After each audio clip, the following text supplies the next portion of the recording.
Thank you very much to the Office of Instructional Innovation and our DATSE Center as we launch our PD series. We do this almost every summer, and it really gives an opportunity for us to get some of that just-in-time learning. And as we are figuring out how to be online faculty for when that may or may not be our reality, I'm really grateful for all of you to join us as we kind of get through this. So the requests were made to have this be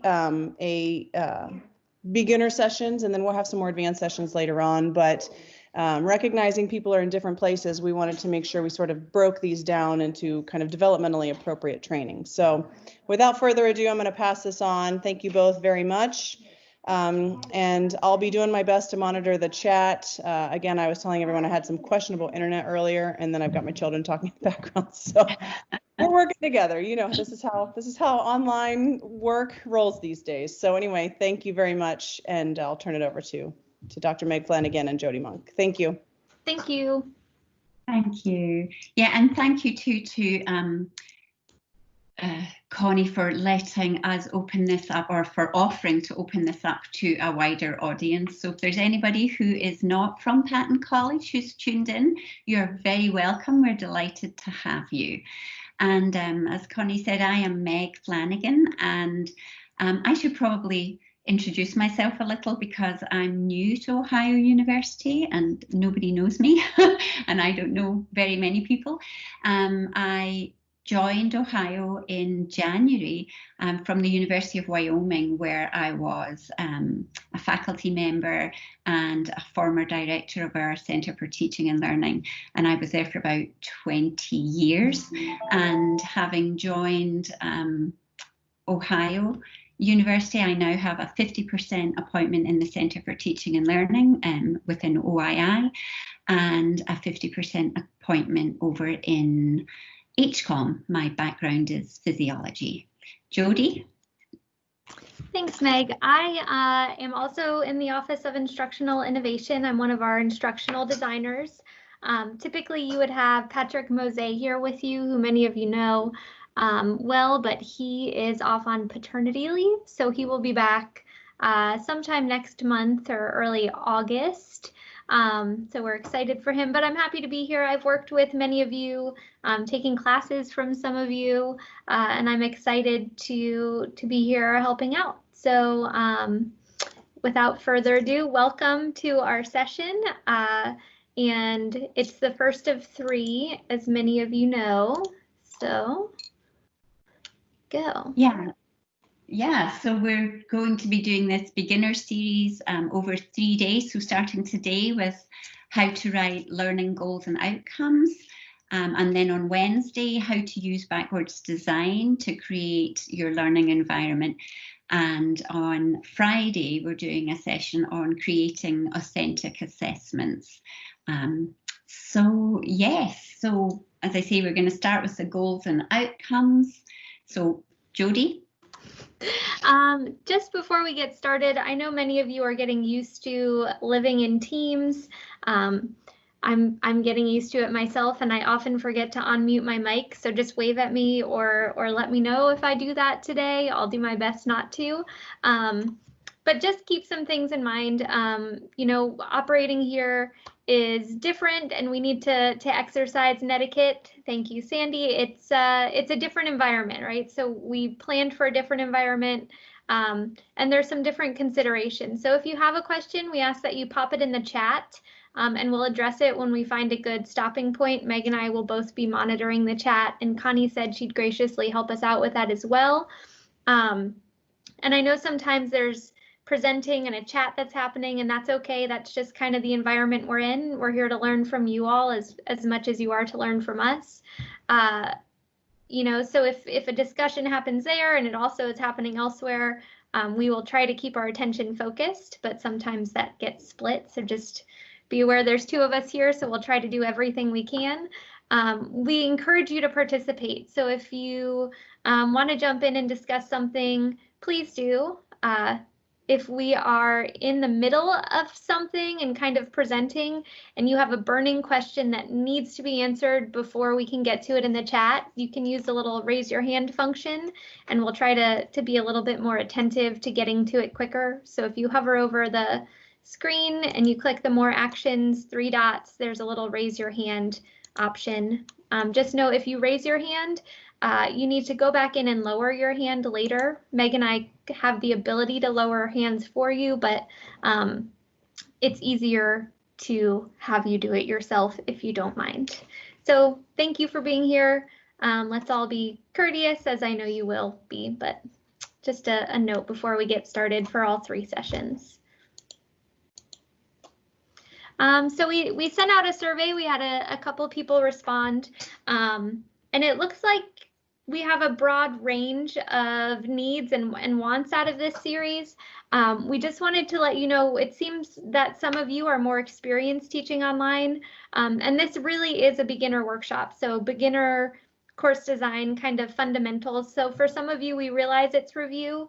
And as I said earlier, if you have things to add or you have thoughts to share with other colleagues, we encourage that because that is great learning that happens. You know, we'll be getting into student motivation and assessment as we move forward in these sessions. We'll be talking about organization a lot and how to kind of set things up. So we appreciate your feedback. If you haven't jumped in and done that, I put the link in the chat. If you want to share with us, you know, what you're hoping to get out of these sessions, that would be great. But thank you for those who participated, and we'll try to speak to the wide range that is here, but we really are focusing on, you know, beginner course design, getting those course outcomes set to kind of scaffold the whole course design experience. All right, so what happens, and I'm going to turn off my camera just to help everyone with bandwidth. What happens during the course design process? And we're thinking holistically. So this is super high level. This is, you know, the 1,000-foot view or whatever you want to call it. And to start, we need to analyze our learners' needs. So we need to do a needs analysis and kind of take a look at who we're working with. So who is it? You know, what are their demographics? What's their preparation? Is this group coming in fresh, or did they have a prerequisite before this that I might want to think about? And also think about where they're going. So in education, you have a pretty clear goal for most of your students, especially in the teacher prep area. But for some of the other fields that education encompasses, they may have different career paths. So really thinking about who your students are. And right now, considering the learning environment is critical. So with remote teaching, with the unsurety of where we'll be in fall, considering where our students are learning. So are they going to be at home still doing remote learning where things, you know, internet connections are shaky and they may be babysitting and sharing Wi-Fi or whatever it might be, and considering your learning environment. So same thing, if we do happen to be remote, or even if we are on campus, what is that learning environment going to look like, and how might it be changed for us and for our students? So once you've considered and analyzed your learners and yourself a little bit, we're going to look at the course. So we start off with goals and objectives. We then move on to, and again, this is super high level, so we're going to dig into this throughout this week. We'll move into helping design an assessment strategy and kind of aligning those things. And after we've determined what our assessments are, we'll move into the content, media, teaching method selection, activities, participation. So the meat of the delivery, an instructional delivery, the teaching environment we'll think about at this point as well. And then finally, we'll think about evaluation and potential revision of the course. So that's after you've taught, we'll sit down and look and say what went well, what could we improve, what could we get rid of, what needs to change, and move forward and start all over again for the next semester. Okay, so hopefully I'm unmuted, yes, and I'm going to apologize in advance. I have 2 big dogs and I try to lock them out of my little study, and one of them knows how to open the door, so she came back in. So if they bark, I will try to do something about it, but thank you for understanding. She's too clever by half, this one. So when I first started teaching, I wonder if some of you had this experience too. I actually inherited a course that had been taught before, and it was very tied to a textbook. It was a physiology class, very content heavy class. And essentially this book had 15 chapters. There were 15 weeks in the semester, so it was go. And when I got to the end of the semester, I thought to myself, well, that didn't work because I didn't get the students where I wanted them to go. And I started thinking about why that was the case. And so I looked at it and I thought, you know, we've spent too much time doing things that they should already know and not enough time for the complex information. And so I spent more time on that than was originally planned, and then I ran out of time. So before I even knew that there was a word for this, which is backwards design, I did what I think most instructors do intuitively. I started thinking about, how do I get my students where I want them to go? So that is essentially all backwards design is. It's thinking about designing your course with the end in mind. So starting off, and we're going to talk about this in more detail on Wednesday, but it does frame what we're talking about today. So just in a nutshell, backwards design has these 3 steps. The first one being thinking about what it is that you really want your students to know and be able to do at the end of the course. These big transferable skills or enduring learnings that you really want them to take with them when they're finished.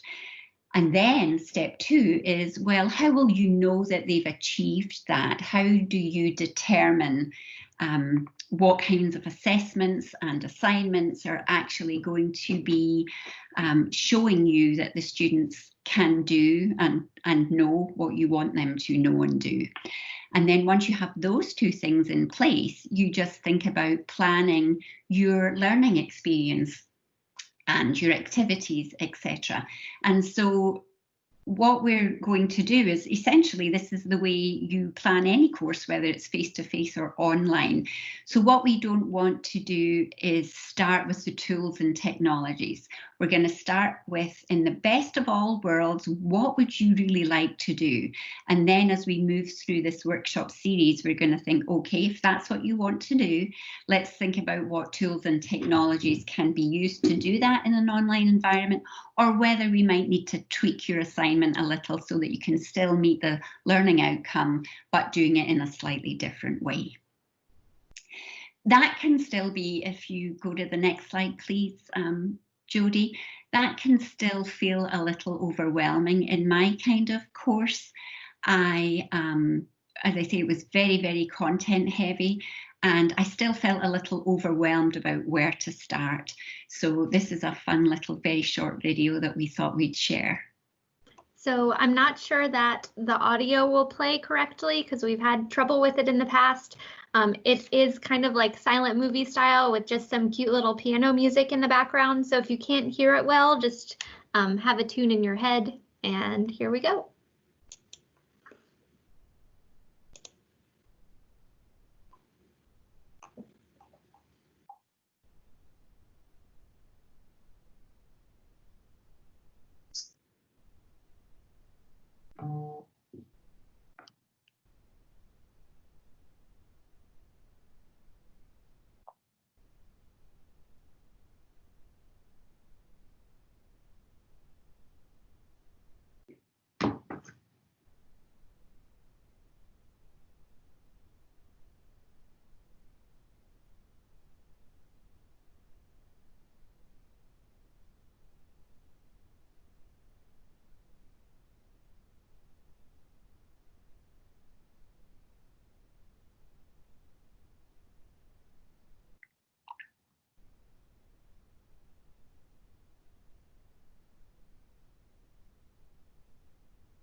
Okay, so the only part that the music is very sweet is the very last part, but we will need to get hold of OIT to figure out what's going on there.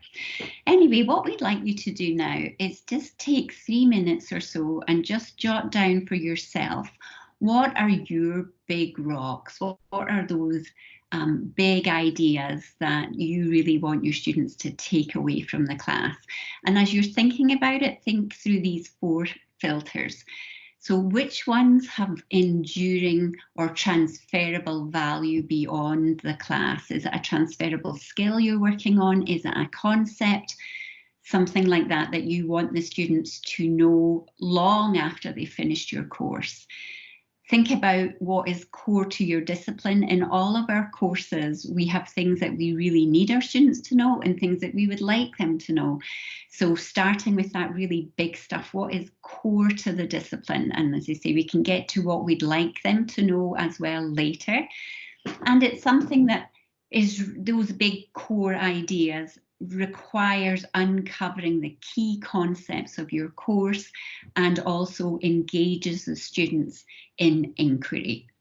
So just take a few minutes and think about that, and we will start back in 3 minutes.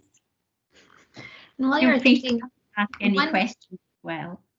One question we always pose when we're thinking through this exercise is, along with these filters, think about where you want your students to be and what you want them to remember in 5 years. So they take your course, they walk away, and they're meeting with their colleagues or whomever once they're graduated and in the real world, and they say, I remember this course. These are the, I learned X, and it might be related to content with these filters, but sometimes it's one of those things you want to instill in your students or have them take away that might be a little separate from your course. And that's okay to include those as well.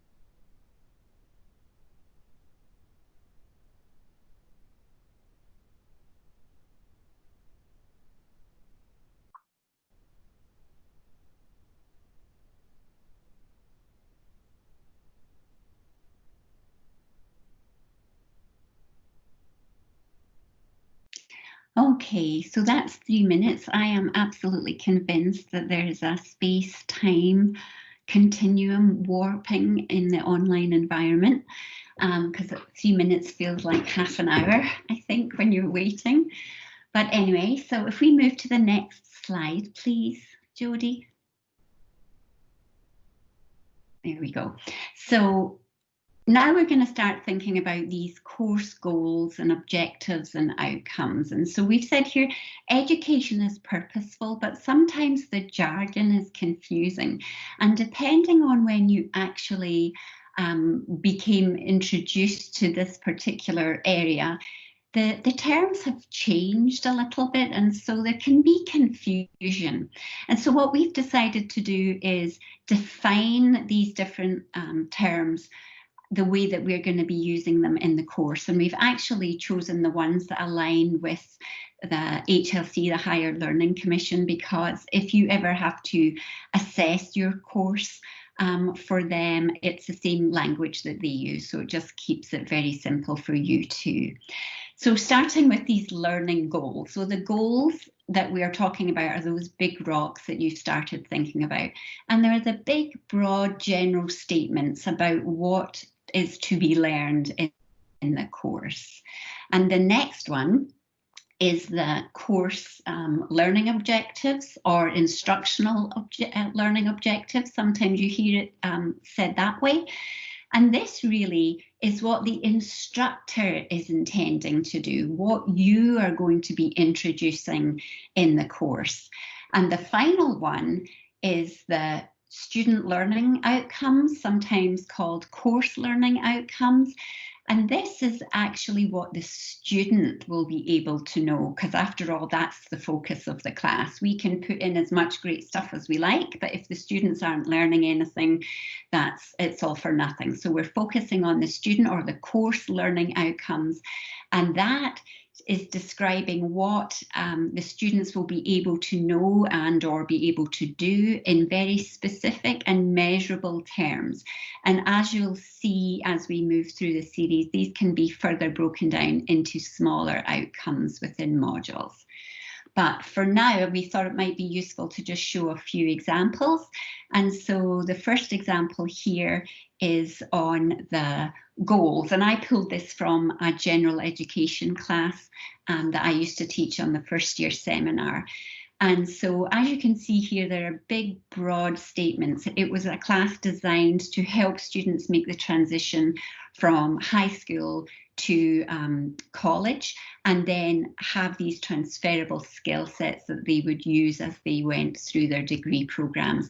So building relationships, communities of exploration and discussion, analytical and creative skills, teamwork, investigation, analysis, discussion, and reflection. So just great big overarching broad statements. Then we broke it down slightly more into our next slide, which deals with the course learning objectives. So remember, the learning objectives are what the instructor is doing. So I'm saying I will introduce methods and resources that will assist us, blah, blah, blah, active learning, ethical reasoning, individual and collaborative processing of ideas. So those are still quite broad terms, and some syllabi you don't really even have those in there. They go straight to the next one, which are the student learning outcomes or the course learning outcomes, which is, Jodie, if you could move it over. Is it stuck? Oh dear. Jodie is on campus to try and avoid any kind of technical glitches, but something, let me see if she's just written in here. Her computer randomly restarted. So what I'll do is I'll talk about them and then we will get there. I always like to joke with my class when anything goes wrong that we did this on purpose, just because this kind of thing is going to happen. And sadly, it's probably happened to you already. If you were teaching in the spring, it won't be the last time. So the next slide, and it will come up eventually, is the whole student learning outcomes. And as we mentioned before, that actually is breaking these big rocks into very specific, measurable aims that you hope the students will be able to achieve. And I can't even request to share my screen, unfortunately, because her computer is off. But in my particular case, it's accessing diverse information through focused research, evaluating credibility of sources, separating facts from inferences, and synthesizing multiple perspectives to develop a holistic, sophisticated viewpoint. And then finally, working in teams to develop a creative project that showcases what you've learned. And I am actually going to see if I can pull this up on my screen, if you bear with me 1 second, and see if I can actually share this myself. It'll come up eventually, there we go, and then I'll go back here. Talking to myself, it's a sign of something. I don't really know what. So I'm going to see if I have the ability to share this. Is this showing up on your screen? Can anybody see this? Yes, oh great. Okay, so I will just hopefully click through to where we were supposed to be. Okay, so there are the student learning outcomes, but what you can really see here is these are the discrete, measurable statements that we use to actually be able to measure what our students have learned from the course. So is it not going to come down? Okay. But still, as we think about that, as we're thinking about designing our assignments that are specific to our learning outcomes, we still want to be quite purposeful about that, and purposeful in terms of what kind of cognitive levels of learning do we want our students to be demonstrating. And so I'm sure that the vast majority of you are very familiar with Bloom's cognitive taxonomy here. And we use the revised one because it speaks more to action verbs. But anybody who isn't familiar with this, essentially at the bottom of the stack, we are moving from our lower order thinking skills of remembering facts and understanding them. And as you move up that stack, you are moving up into more higher order thinking skills. And what's obvious from this stack, of course, is that those higher order thinking skills are all based on the lower order thinking skills that come before that. And so the reason I mention that is because often when we're teaching and we're trying to assess what our students have learned, we write a lot of assignments that are focusing on the higher order thinking skills of evaluation. And while that's good for a summative assessment, it's not particularly good for our formative assessments, because if a student gets it right, then clearly if they got the evaluation of a very complex, nuanced scenario correct, then obviously they remembered their facts, they understood them, they could apply them, they could analyze the situation, etc. But what does it mean if the student gets it wrong? If they get it wrong, why did they go wrong? Where did they go wrong? Was it that they didn't remember a key point, or they remembered their facts and they understood them, but they didn't apply all the relevant ones, etc.? So always using as much as we can our formative assessments as learning opportunities, then it's a very good idea to scaffold in those learning levels and build them up as we move towards the end of the course. That can still, I'm going to sit back to that a minute. Here's this word understand, and we know what we mean by understand, and it's a very difficult thing for an instructor to be able to judge that. How do we know if a student understands something or not? We don't know what's going on inside their minds. So as we are thinking about any assessments that we want the students to show us understanding, we think of different words and different ways that we could do that. And this is my very favorite thing of all time, this verb wheel that's based on the revised Bloom's taxonomy. So in the center here, we have all the different levels, cognitive levels. And if I wanted my students to show me that I understood something, I could go to that segment, look out one level and say, oh, look, yes, I could get the students to describe something. I could give them things where they have to match, where they have to show me that they make correct inferences, etc. And then as I move up into the green perimeter, then I can see examples of the types of assignments that I could get my students to use. So I almost always, when I'm writing a new course or doing something, I keep that right next to me because I find it incredibly useful to use. And this one, we'll come back to this when we move into what kinds of tools and technologies we were going to be thinking about. But I should see if Jodie is with us. I'm back. Yes, do you want to talk about this one then? Sure. Sorry, everyone. My computer did this last Monday as well. I'm not sure. I think I need to check in with OIT, but it just chooses to reboot every once in a while. So thank you for your patience. So with Bloom's and the taxonomies and the new, moving towards digital learning, there's digital taxonomies that people have put out, but really adding verbs to include different things that you might be doing in a more digital space. So linking to things, charting, editing, uploading. So expecting students to do different digital steps. And sometimes this might be included if you're going to scaffold in technology into your course. You may consider using a digital taxonomy to support your learners' needs as in using the technology you're asking them to use. Meg, you've got the slides again. Forget when I hear your voice, I'm thinking that just ignore me. This one is something that isn't as commonly used, but I actually find it incredibly helpful.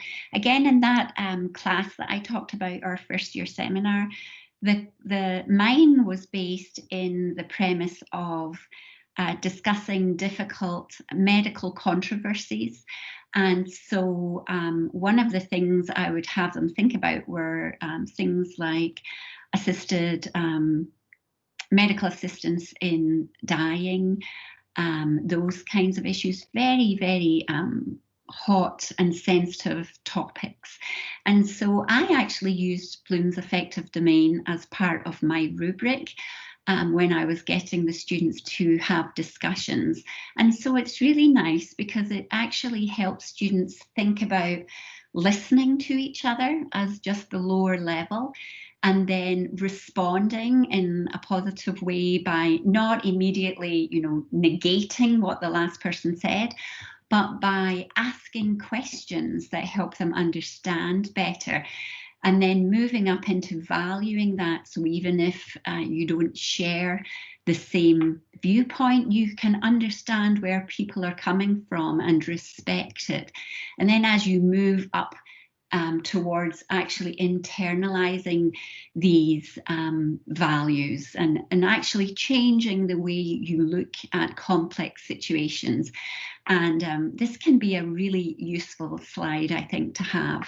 And again, the corresponding wheel that goes along with that. So when you're thinking about difficult conversations, this can be a really useful tool to just go to.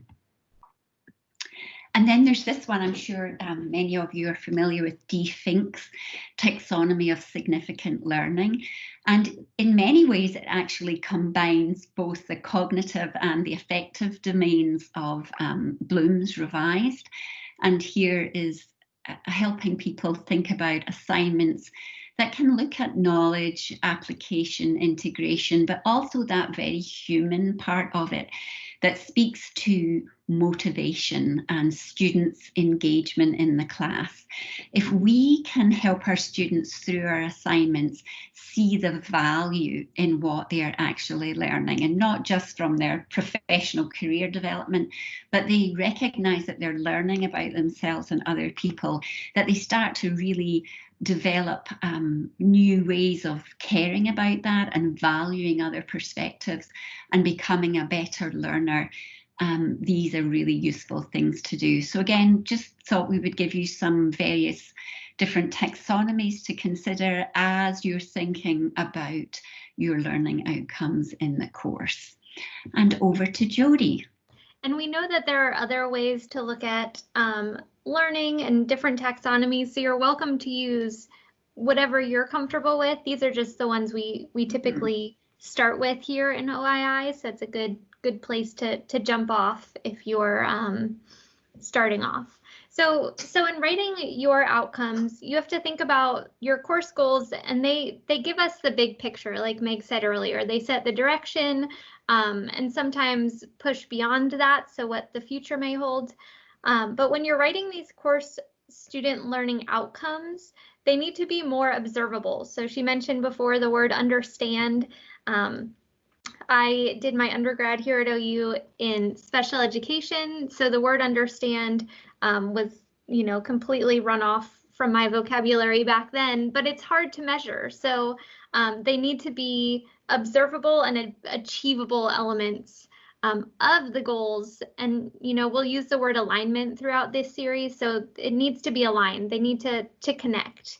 So like course goals, when we're writing these outcomes, it's learning centered, not teaching centered. So the teaching centered piece are the objectives in this new new to me setup of vocabulary. So students will be able to rather than students will be exposed to. So what will the learner do and what will they be able to do?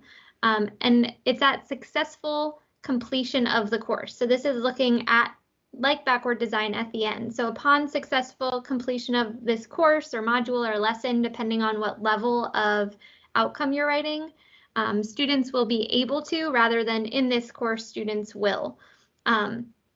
And we'll explain this again later, but Meg in one of our previous sessions had a great suggestion. So upon successful completion of this course, the fully engaged student, right? So it's not just any student who goes through the course, but it's the student who engages with the course content and assessment and materials will be able to. There we go. Okay, so when you are writing these, there are two discrete parts, and oftentimes when we get down into module level outcomes, there's a third criterion, but for the course outcomes, they're a bigger picture. So they need to be observable and actionable, but they don't necessarily have to have as much of that measurable component. So you want to use your action verb.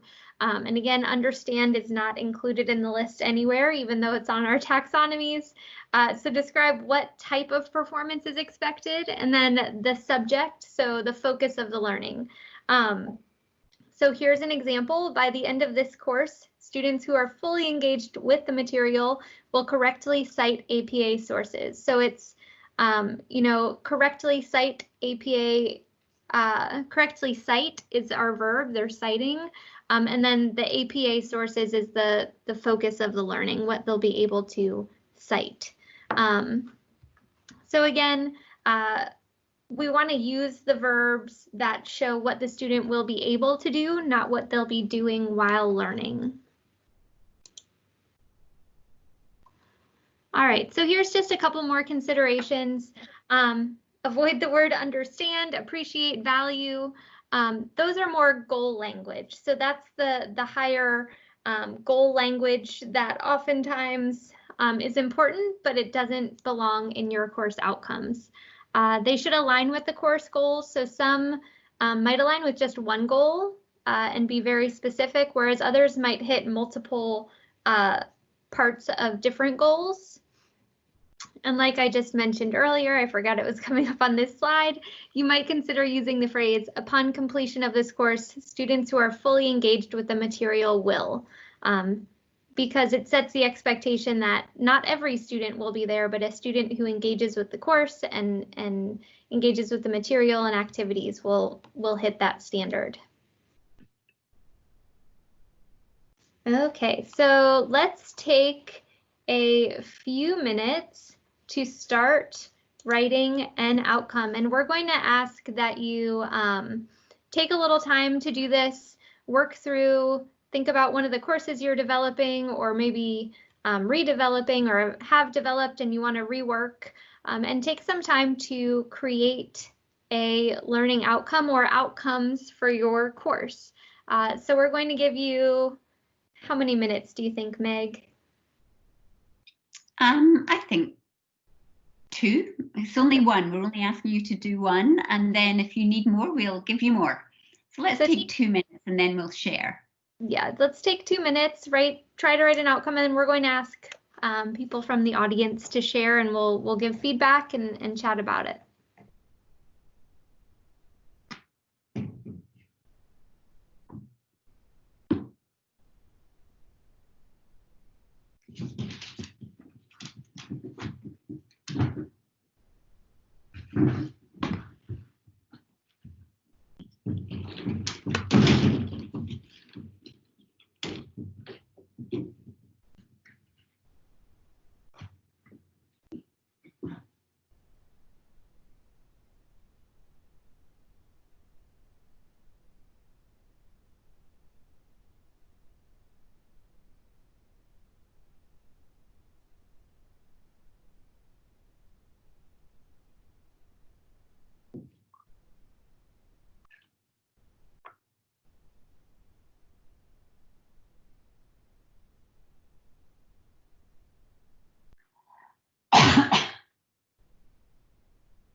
Is that 2 minutes, Jodie? Probably. All Do you, right. do you Well, want to guys- do? Sorry? No, I was just going to ask them if they needed more time or Yeah. do you want to share some? Is anyone prepared to share a course outcome you feel comfortable with, or you have questions about, or you think you got, but you'd like feedback from us and your peers?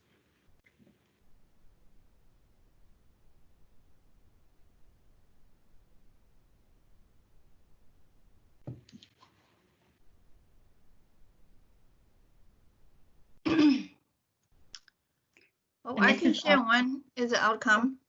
Excellent. The outcome, right? Yes. Yeah. So I have many outcomes. One of them is, feel free to critique on it. This is for my introduction to hospitality management.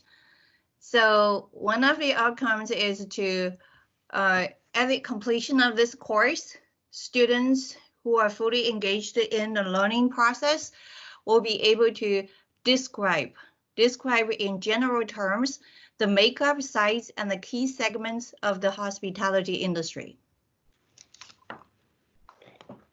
That sounds excellent. And I like how you said in general terms. And a lot of times with outcomes, and we didn't really touch on this specifically, or maybe we did when I wasn't here, but they can be to a different level. So for the intro course, you might not expect quite as much of your students, whereas in a later, higher level course, we might ask our students to be doing more. So it might be a similar outcome, but with a different level of measurement. Thank you. Yeah, that was excellent. Thank you. I can share next. Thank you. So this is a anatomy course for PA practice.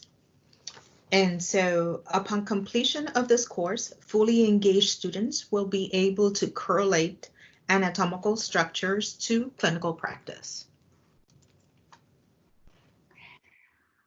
So I'm wondering, to clinical practice, are you meaning to, can you expand on that a tiny bit? Yeah, so this is this course is the first year for first year PA students that just started, and they have the courses clinical gross anatomy for the physician assistant. And so we do anatomical dissections, but we want the students to be able to do dissections and correlate the different anatomical structures that they do see in the laboratory through these dissections, and how they will find those in clinical practice and the evaluation of patients and for diagnosis. So correlate clinical, so could you repeat it, please? That you said correlate anatomical structures to clinical practice. Okay, to maybe clinical.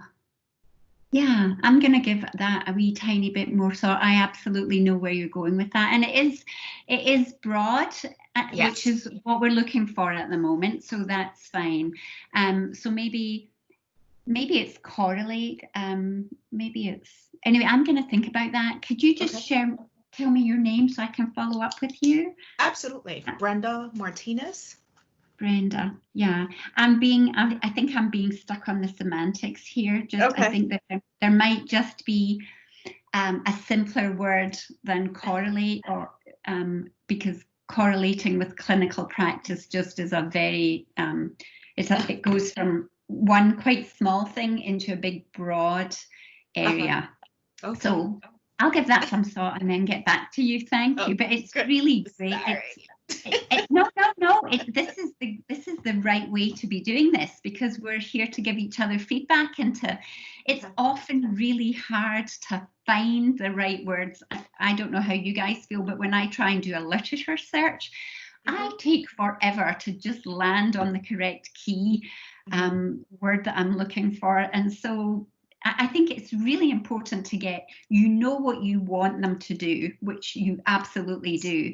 And then it's just trying to find that very concise phrase that captures it. So I think it's great, but I'm just going to give that a wee tiny bit more thought. Okay. So Perfect. thank you very much for sharing. Thank you. Anyone else?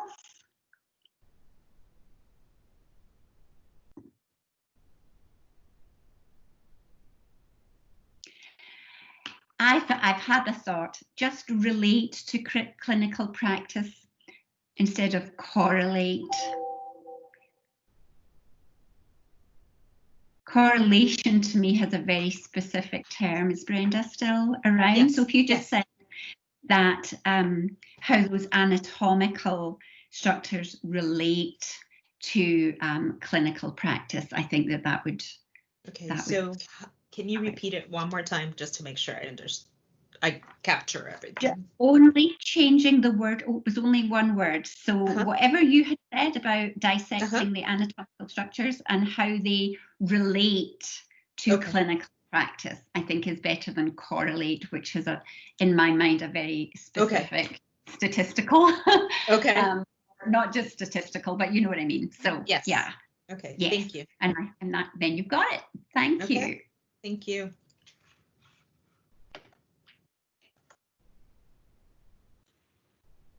And it can be hard to write these, so if any of you want to work through them and then reach out, before Wednesday when we get to the next session to get some feedback from Meg and I, we can absolutely do that, because it can be a process, and it is the foundational block of that backward design model that sets up the rest of your course design process.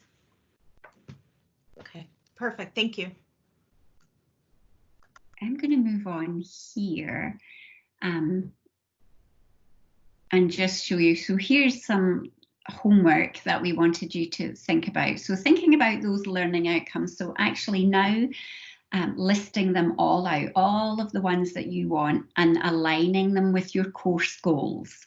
And again, thinking that we might share an example and then open this up for discussion or questions or anything that you want to follow up on from anything that we've talked about today. But just quickly showing you, here's an example from one of my physiology classes.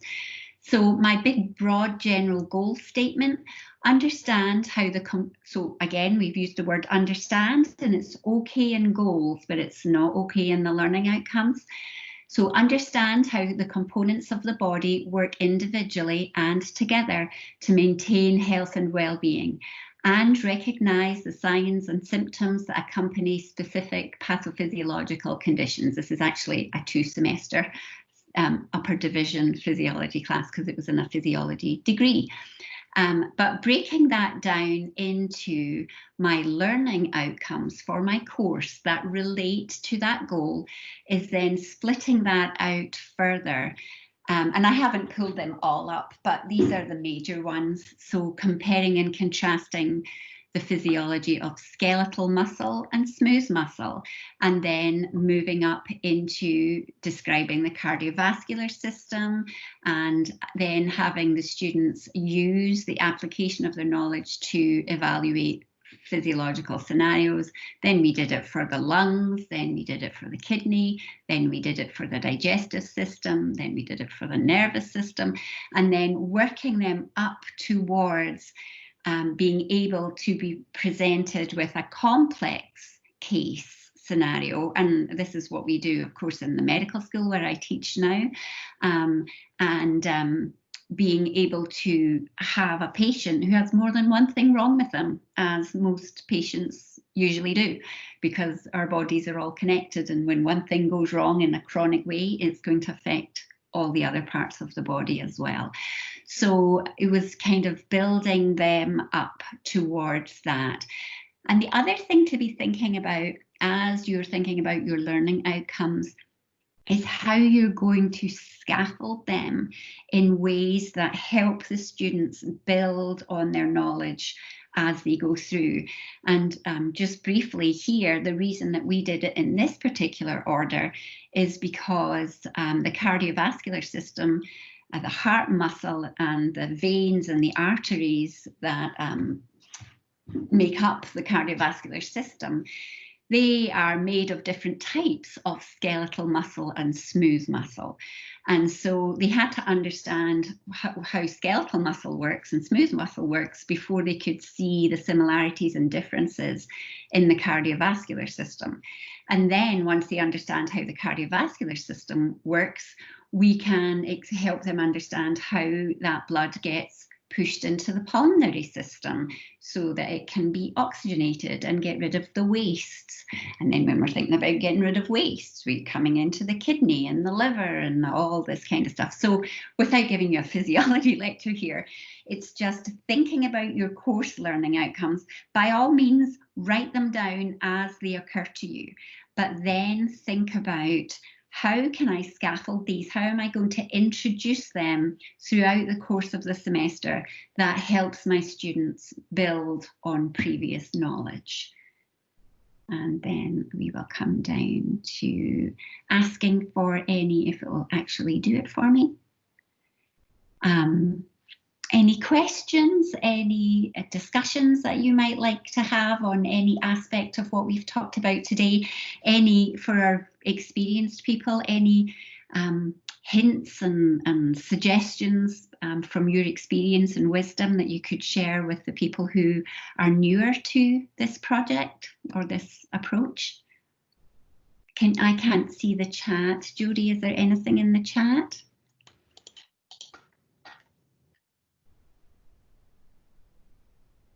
This is Connie. There's nothing in the chat.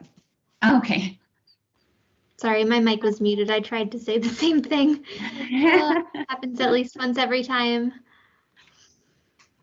I can try pulling this back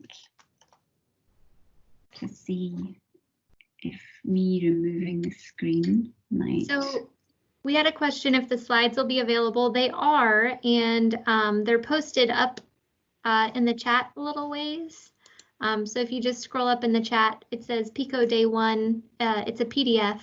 So they are shared there if you'd like to take a look back and review any of the examples, or go check out some of the info in more depth. When we come together on Wednesday, we'll be digging into kind of mapping out your course with these objectives. So it'll be useful to have your objectives prepared before Wednesday so you can really dig in and do that work. Or outcomes. Again, outcomes. Thank you. It's the synonymous term. Again, don't get too worried about confusing the terms objectives and outcomes.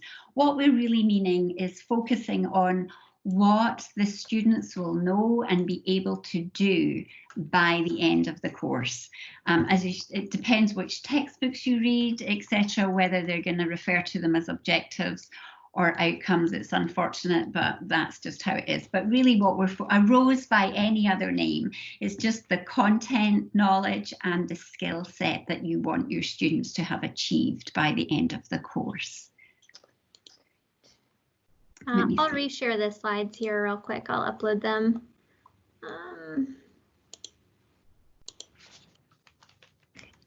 They might have disappeared when your computer. Oh, that's true. Thing, I don't know. Just a moment while they load. Well, if we don't have any questions, yeah, no, go ahead, Meg. No, I was just, I do recognize that this was probably old hat for, you know, most of you, but we were asked to do it at a beginner level and scaffold it up as we go through.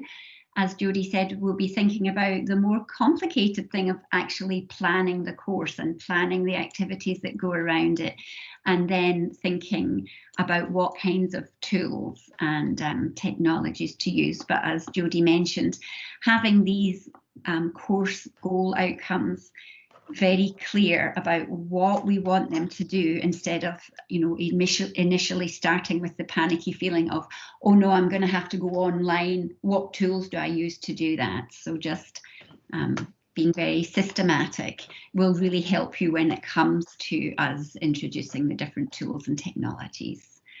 So again, thank you for your patience, for those of you who know this very, very well, which, as I say, I imagine it's most of you, but it wasn't everyone. So we just had to make sure everyone's on the same page. So does anybody have anything, any other type of taxonomy that they've used that they'd like to share with our colleagues, or everybody's? I do know that you have another workshop to get to that Dr. Patterson mentioned earlier. So if you have questions, you can hang around. Meg and I will be here. We left extra time for questions in all of these sessions. One, just in case people want to chat about things, but two, in case, you know, it's always nice to get a little time back in your day. So if you'd like to hang around and chat, we are here. And if not, you are free to head on out and have a little time before the next session that the Munch and Learn, I believe you all are calling them. So we did have a question. Is there a limit on the number of outcomes? Yeah, and I think the thing to be careful there is when you are doing lots of outcomes, remember you only have 15 weeks in the semester. And if we want our students to have formative assessments and be able to practice these, if you have too many, then you half kill not just the student, and I've made this mistake myself when we were doing our learning outcomes for that first year seminar. You have to address all of them. The students have to be able to produce work that shows you all of them. And although, and we'll talk about this later, there are assignments where you can combine certain learning outcomes. You don't have to have one assignment that only hits one outcome. You do have to remember that you're going to have to grade all of that too. So I think some of it is focusing on the really key stuff that you want the students to know, and then having your secondary list over here of, if there's time, I'd really like them to be able to do that. So, you know, if you can stick with something like 7 or so, then at least you're getting some time, a couple of weeks to address these and address them more than once. But yeah, it's you always have to consider the practicality, both from the student perspective of what we're asking them to do, and yours when you're having to grade that and get it back in a very timely manner, so that you're actually giving the students opportunity to learn from their mistakes. So that would be my suggestion. If you can keep it to 7-ish, that would be great. But again, sometimes if they're very small outcomes, you can combine them, but be focused on the really major ones for your course. Jody, did you want to add anything to that? No, I would agree. It's really just looking at it, and maybe if you have a large number of outcomes, you need to take a step back and maybe be a little less focused in and particular about the outcome, and maybe take a step back and say, where can some of these outcomes fit into a bigger bucket, or, you know, a bigger overarching outcome for the whole course. Because at the next session, we'll talk about writing module level outcomes, and some of those might translate to the more module level where you're getting very specific and looking at exactly what each week or each section of your course students will be able to do. Mm-hmm. All righty. Well, thank you all very much for coming. Oh, did question? Yeah. Hi. I have another question. So would you say then, in terms of the number of outcomes, that it would be appropriate to design them by week? Saying, I mean, the course have 15 weeks, so 15 basically student learning outcomes would be an appropriate thing, and then within there, then we will have, let's say, like the modules that you just mentioned. Would that be more appropriate? I've never done online.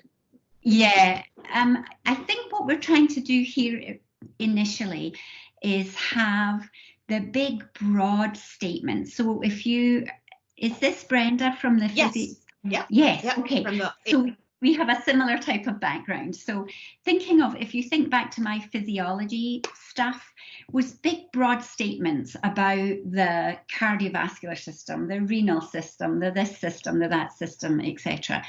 And if you're thinking of it in terms of maybe different types of diseases or different types of practices, etc., those are your big ones. And then in the next session on Wednesday, we will actually show you how to take those big broad ones and then break them down into the weekly kinds of stuff that you just talked about, because the weekly stuff is really important for online learning. But if you take your big broad goal and then we will show you next week. In fact, I can share an example with you now. I will Teams you an example of what I mean by that, just to see if that helps you not overthink this first step in the process. If that's something that would be okay with you. Yes, that would be fantastic. Thank you. I'll definitely do that. Yeah, because when you're planning, it's less about right now in the outcomes.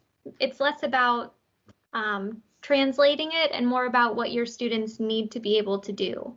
So don't necessarily think in terms of weeks or in terms of, you know, breaking it into the course. Think in terms of the outcomes for your students and really focus it around that. And then, like Meg said, we'll work to kind of transition that into what a full course outline might look like. Okay. I mean, your big course goals, Brenda, might be focused on the clinical skills as well. So, so you're thinking big about clinical skills and evaluations, and these kind of the student will be able to assess a patient. The student will be able to take a history, those big kind of goals. And then within that, if you're getting into the specifics of the disease, that might be in a different course, of course. But then you'll be able to break that down. What does that look like? What skills are you employing when you're evaluating cardiovascular disorder? What skills are you employing when it's renal, etc.? So just thinking, and we can chat offline about this in more detail as well, if you have an existing syllabus, so that I can get an idea of, what the overall aims of the course are, and then we can chat about that. I could set that would up be fantastic. That would be fantastic. Thank you. Great. No problem.